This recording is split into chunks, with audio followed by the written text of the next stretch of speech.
Genel servisteyiz. Burası bir sigorta firmasının servisi. Anahtar yapımına çağırdılar Passat için. Passat anahtar yapımı araç yanı başında yaptık.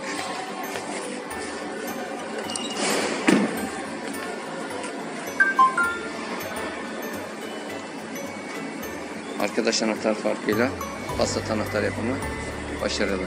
Arkadaş anahtar işi biliyor. 0544 505 69 69